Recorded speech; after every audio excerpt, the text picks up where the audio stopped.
As Donald Trump begins to choose his staff, many are wondering how his surprise voting with minorities, women, and the working class will affect his choices. The unexpected voting showcases a growing discontent throughout the country with previous officials. For more, we go to Elise Smith. We will make America great again. Thank you. God bless you, everybody. Go out and vote. Thank you. After a shocking election last Tuesday, Donald Trump will be the 45th president of the United States. Polls leading up to the election had Hillary as the winner, claiming her high numbers with women, minorities, and the working class would give her the advantage.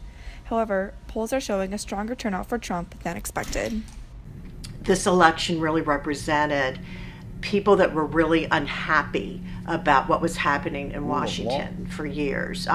The interesting thing is Obama has one of the highest scores, I think it's like 55%, of an approval rating, which is pretty high for a president when he's leaving office.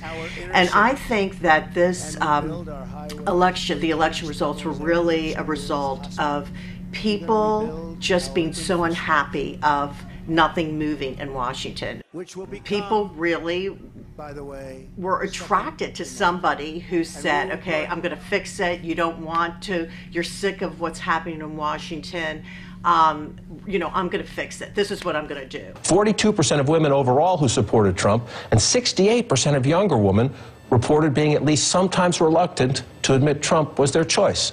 The Ivanka Trump voter, the young, modern woman, college-educated, of a higher socioeconomic level, that didn't want to be harassed by anyone for saying that they're supporting Donald Trump. Voters in Wisconsin and Michigan and these other states where there are many women that have gone to school, there are women that didn't go to school, that didn't go to college, women that did go to college.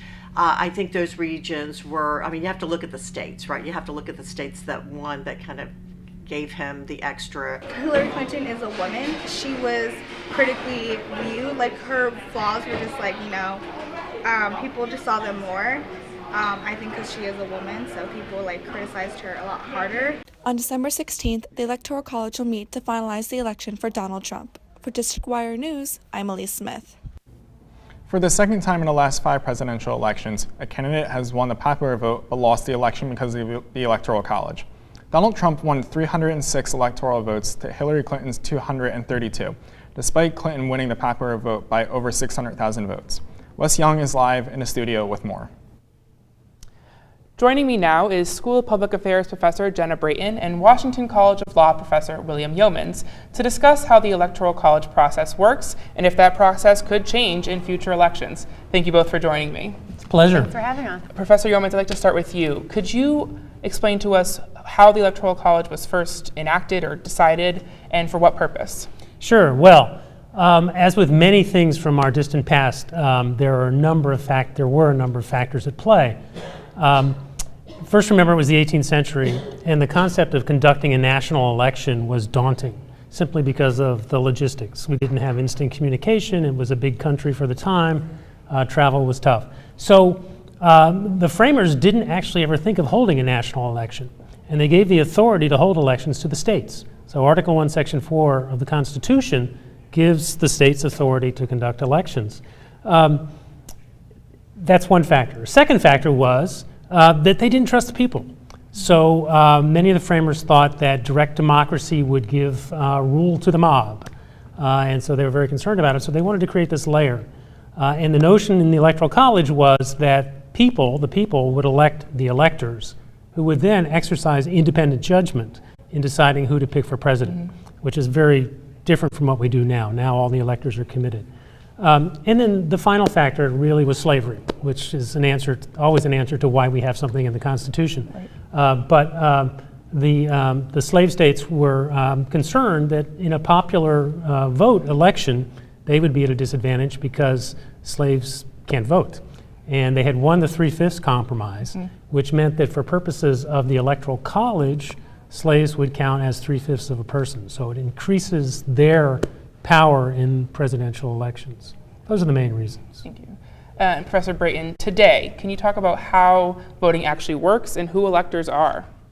Yes, so electors are actually chosen by the political parties. It's a little hard to talk about on a national level because it's different in different states. But generally speaking, what happens is on election day, the people go to the polls, and they're technically casting their vote for a slate of electors that has been determined by the governor and the state representatives and state senators. And then as time goes on, what we see in an election today is when you see these, the winner, right now we've seen Donald Trump as the winner, that is a projected vote. Actually, there's a process over the next couple of weeks, and the first Monday after the second Wednesday in December, which this year is December 19th, the electors meet in their states and actually cast their own vote for who should win. And there are, I believe currently right now, there are 24 states that have laws on the books saying that the electors must vote for the winner of their state. However, there's a little bit of contention around that this cycle because there's been some conversations about faithless electors, and if generally speaking, electors only have to pay a fine if they don't vote for the actual winner of their state. So you've seen a little bit of movement post this election for some groups calling for a reorganization and a rethinking of this process. So this idea of these faithless electors, what is the likelihood that this could actually happen and make an impact on the final electoral vote? None. None.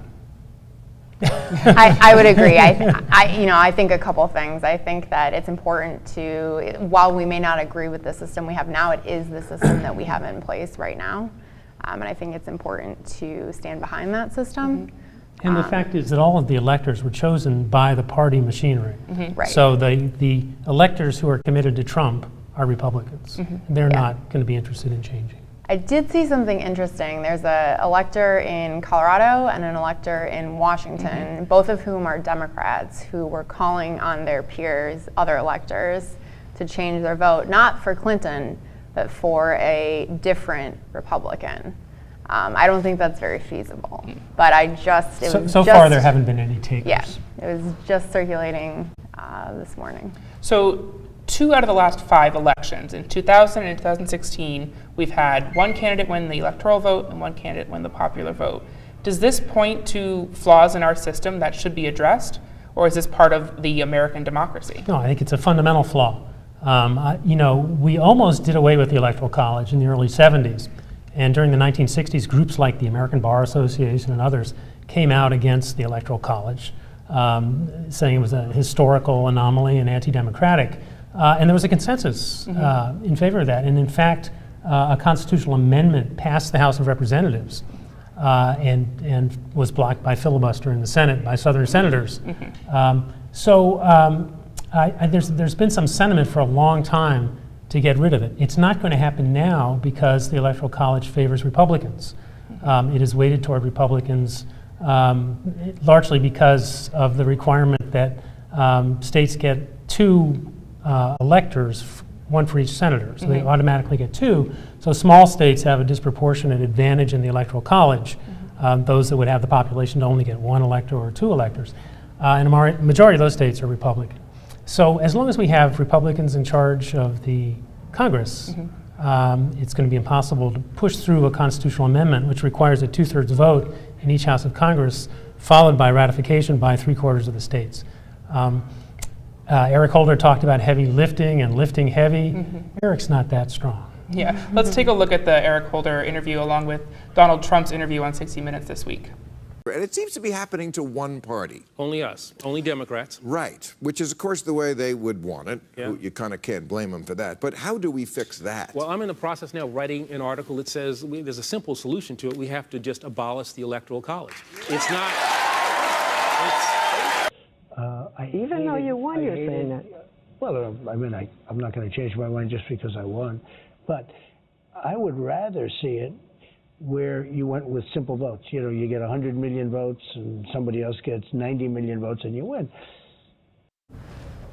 So we have Donald Trump saying it should be repealed. We have Eric Holder saying it should be removed. What does it say that leaders on both sides of our political spectrum say this system is outdated, and yet, like you said, it's virtually impossible to get it passed right now, any change?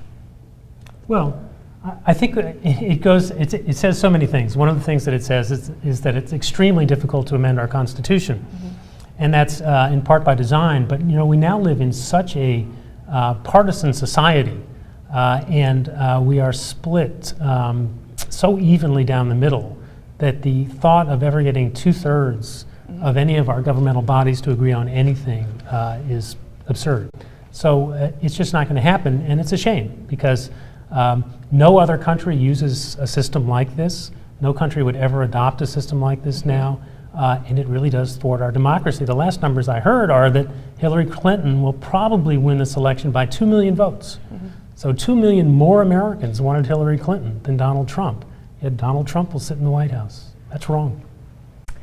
Yeah, I too think it's a flaw. I think it's an interesting system, certainly. I do think that this sort of can be pegged to a conversation about whether you're an originalist or whether you think that the Constitution is a living, breathing document.